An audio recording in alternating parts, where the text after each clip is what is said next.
Hello everybody, I am going to show you how to test your furniture to see how much weight it holds. No, actually we're going to decorate this surface in a maximalist style, kind of walk you through my process, and we'll get started.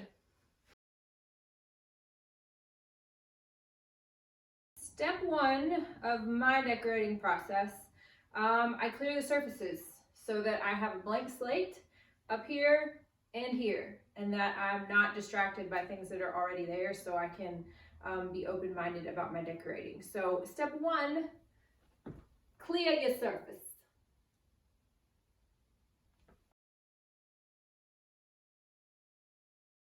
So step two, clean your surface. And that leads me to answer a question that I've been asked a lot with the maximalist style. And that is, how do you dust it all? People will say, oh, I just love it, it's amazing, but I could never dust that. It's a pretty simple answer, friends. I don't. I walk right past it and it doesn't bother me one bit.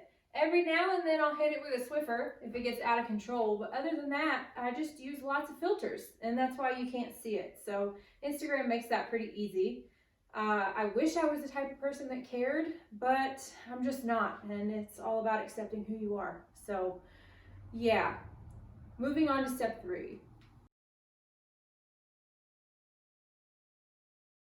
Okay, so step three for me, I pick 3 to 4 objects that I definitely want to use in the space. I use varying heights and sizes, that's important. And then I like to use a lot of different colors. So in this case, I have picked 4 items that I definitely want to use on this surface. So I have my cranes, this thing, I don't know what you call that, a plant that's especially happy in this spot, so I want to keep it here, and Mayri. So working with these 4 items, you can just expand on that. So step three, 3 to 4 items that you definitely want to use on the surface. Step 4, which is to create a cohesive look. Now how I do that is I use colors from the room and then bring them into my display so that it kind of pulls everything together. So in this particular instance, we're going to use the wreath I made, which is peacock colors. So I'm going to incorporate some purples and some teals in this table to kind of make it flow. With maximalism and eclectic style, you have a mess. It looks like a big mess, but it's a well thought out mess. So that's the most important thing, is that it looks intentional instead of just like you threw a bunch of stuff on a table. So onward. Regarding plants as decor, of course, consider your lighting needs. This is a snake plant. They do not need a lot of light. This is a low light area I'm working in today. Whatever this is, I don't remember what it's called, but it's also a low light plant. It's very happy here. In addition to your lighting needs, consider your pets as well. If it's in a place where your animals can reach it, you need to make sure that it's not a poisonous plant. That being said, snake plants are poisonous to animals. I do have 4 cats. None of my cats chew on these.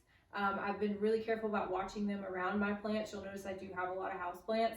They chew on a few, but the only ones they can reach that they will chew on are not poisonous. So use your own discretion for your own pets. Everybody's needs are different, but there is a website the ASPCA has that lists toxic plants and non-toxic plants. So before you purchase houseplants, do kind of think about your pet's needs and then visit that website and see which ones are good for you to have in your house and which ones are not.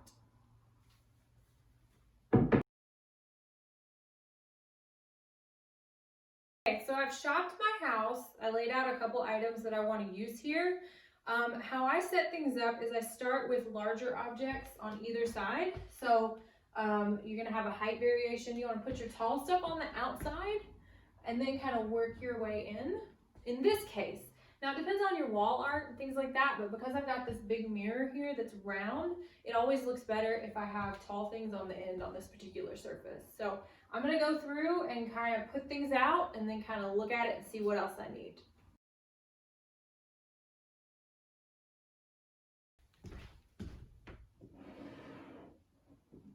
When you want to center something, almost every piece of furniture has a clue as to where the center is.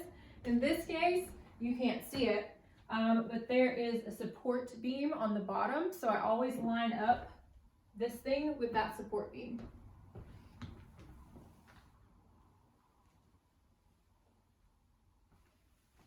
I kind of just eyeball it.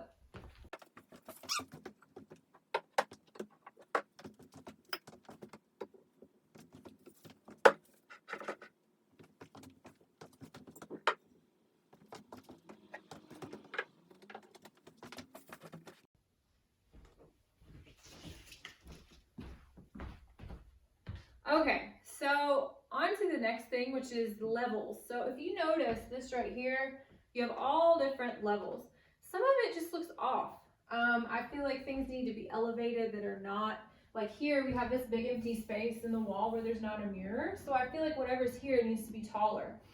Fun tip, books make really great platforms for things, and thrift shops are full of coffee table books. So I'm gonna put some coffee table books underneath this crane and see if we can lift that up a little bit and make it more pleasing to the eye.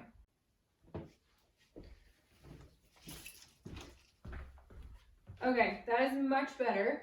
I got those books under there, and I even managed to get one under the pumpkin. So it kind of just elevates the whole display and makes it look a little better. There's one other issue. This doesn't go. The colors don't go, and the purple does not look good against the black background, and it just doesn't look good. So I'm gonna put something else here of a similar height.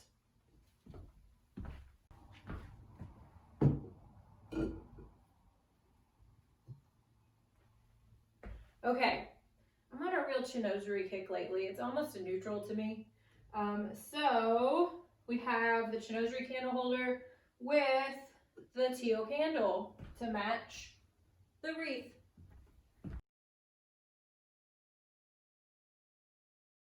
Okay, we're almost done. The last phase of your maximalist eclectic decorating is going to be using a filler item to fill in the spaces. So what I like to use for that is brass candlesticks, and I have two different reasons. I think they're cute and super vintagey, and they're cheap and plentiful at thrift stores across the country. So I just kind of put those in the spaces, and then I get candles that coordinate with what I need them to coordinate with. I have a big drawer just full of candles. So in this case, I'm going to use purple to match our wreath.